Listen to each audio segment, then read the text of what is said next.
Yeah. We met on Twitter, and now we're friends. And every episode, we get together and share fascinating, interesting, and humorous stories that we find on Twitter.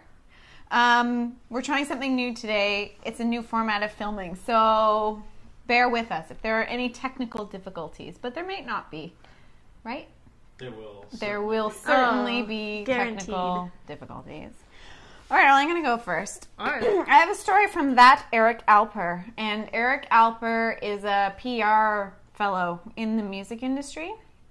I think he's done PR for Steve Vai, The Prodigy, Sesame Street, and Jordan Knight, and others. It's a very eclectic group. Okay, so this story is about the top 10 artists on Facebook who collectively drive 80 million page views Whoa. per month, I think. Yes. So number 1 and number 2, I'm sure you can guess. Lady Gaga? Yes, I think she's number 2. And Justin Bieber? Yes, he's number 1. Number 3 is so surprising, I think, to everyone. Did you look at it already? No. I'm going to be surprised. He's dead. That's a hint. Is it Michael Jackson? No, he's on the top 10. Is it Elvis? No. I don't know any other dead people. It's Bob Marley. Oh. Bob Marley. He's number 3. Look at that. I went to his Facebook page. It is a really, really good Facebook page. Really? Yeah, I'm very impressed by that. I guess it's his people. He has 4,427 page views. I know. in I mean, May. Justin Bieber and Lady Gaga are like way out 27,000. there. But holy smokes. Shakira, Linkin Park. I know. Are they still around? I think they are, and I think they're very popular. Not amongst the two of us, clearly, because we don't even know if they're still around. Eminem, also, a little surprising. Yeah. Akon, which I always read as Acorn the first time. Me too. I'm sure he doesn't like that. Katy Perry is remarkably small. She needs to pick up her game, I think. Mm-hmm. That doesn't seem right. 744 page views per month by seem Katy right. Perry. It seems like maybe it's not the right page. You know What how do you you mean? see like different pages for the same subject, and one It's will not be the like 700 official? likes, and one will be like 1 million likes, and if you click on the wrong one, you get the Right? wrong Yes. number. Yes. Anyway, Bob Marley, still one love from Facebook. Who knew? Actually, if you are in the business and want to see an example of a great Facebook page, check out Bob Marley's. I'm not even lying to you. Good to know. Yeah, it is. Well, mine is from Fancy iPad, P.S. Fancy iPad. Mm. I don't know how to say her name properly, so apologies, but Lisa Hanna? That's correct. She is a Hi. colleague of mine, in fact. Oh, wow. Yes. She retweeted a Vulture article. Oh no, I lost my screen. Enter your passcode quickly. That's our passcode. Bridesmaid becomes highest grossing female R-rated comedy of all time. Good for them. Isn't that exciting? It is exciting, but here's my question. When I saw that, and I thought, what other female R-rated? And we're clear. We had our first, Thanks for joining us. we had our first technical. Technical Number 1. We're learning. We're learning.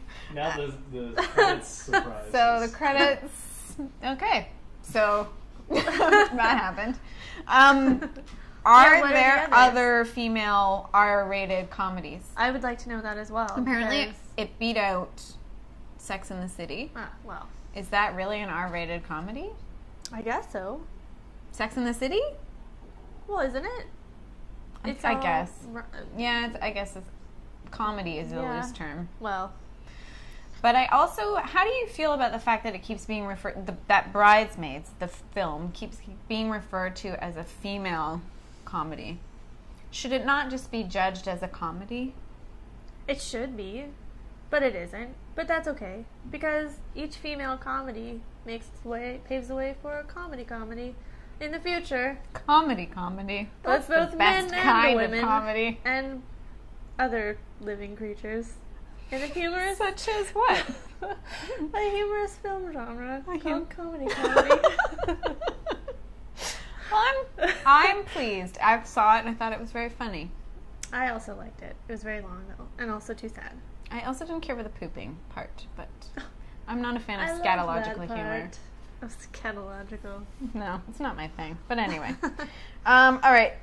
Next is a video that I found from Laughing Squid. Oh, Laughing Squid. They give such great content. Okay, so this video, well, why don't we just check it out? It's the New York Police Department detonating over 5,000 pounds of confiscated fireworks. Let's see what happens when that happens. NYPD bomb squad shield. So they explode, and then they continue to explode for a very, very long time. And then at some point they're all on fire also. But I have so many questions about this whole situation here. One, why were they confiscated? I assume they were unsafe. Or illegal. Sometimes fireworks are illegal. Okay. Illegal. So then, in New York, the bomb squad. Second, why are they filming this? That's a good question. For YouTube hits. Third, right, maybe they want to have a good presence on YouTube. Third, why wouldn't they just like? I'm sure there are some people who can't afford fireworks, Donate the fireworks to or like needy invite families. them and have a little display. That's true. Why can't Why they stick them all in a fireworks? pile? That's why it makes me feel like it may be illegal to have them because they're just igniting them as if it's confiscated contraband. I mean, the only reason I can see for not using them, you know, for like a charity children's fireworks show is if they're dangerous. That's true. Maybe they are dangerous. Maybe Then there's, why like, stick them in a big firework. pile? You'd think they'd put them I would like like in to a know. bomb shelter or something. I guess the bomb shelter's for people and not for bombs Not to for- explode within. They're not where you put the bombs in. They're where you hide from them. I don't know, just the whole thing, it just seems so odd. Why put them in a pile? know. Why? I mean, I'm not in the New York Police Department, obviously. I would like to know, though, if anybody is in the New York Police Department, please let us know. What is the purpose of What this whole happened? thing? Why? Tell us, please. Email us at Twitter friends at twitterfriends.com or question marks. or explosions Or just at, look at your computer and think it to us. we'll catch the message. Mine is from Martin Strange, and his tweet was, "Want to be a screenwriter in Hollywood? Prepare yourself with these hilarious script notes." And the site link goes to Story Notes from Hell, which is awesome. And I'm going to read you one. I'm Are excited. you ready? So Yes. first of all, the site is described as a collection of story notes screenwriters received from Hollywood studio executives and general anecdotes from the trenches of screenwriting. Mhm. So here's one called How About a Talking Dog. I was pitching a fictional story about two rival industrialists in the 1950s, something like a Henry Ford versus Rockefeller, who did everything they could to destroy each other throughout the story. The executive wanted a twist to it. Executive, but what's the twist? Me. Well, it's about the deterioration of their character. Exec, yes, but the twist? The X factor? Me, I didn't think of it that way. Exec, what if one of them had a talking dog? Me, silence, trying to figure out if he's serious or not. Exec, think about it. He's got a talking dog. Maybe that goes and spies on his competitor. Me, mouth open in awe. Exec, maybe he invented something so he can understand the dog, like the dogs in Up. Think about, see if you can incorporate it into the pitch, and I'll move it up the ladder here. What? A talking dog. Seriously? This Yeah, is why this is why they keep remaking old things into new movies. Also, board games into movies. Did I already rant about this? Probably. What was it? Yeah, what was It's it? like all the Parker Brothers games were being made into movies. Why? But Ryan said when I was telling him, he's like, "Yeah, I would watch that. That makes sense." Which game? Which no, game? like the dog thing, the talking dog. Oh, the talking dog. You did. You were like, "Yeah, I guess I like it. That makes sense. I can see that." Busted. He wants to see the Game of Life the movies so bad.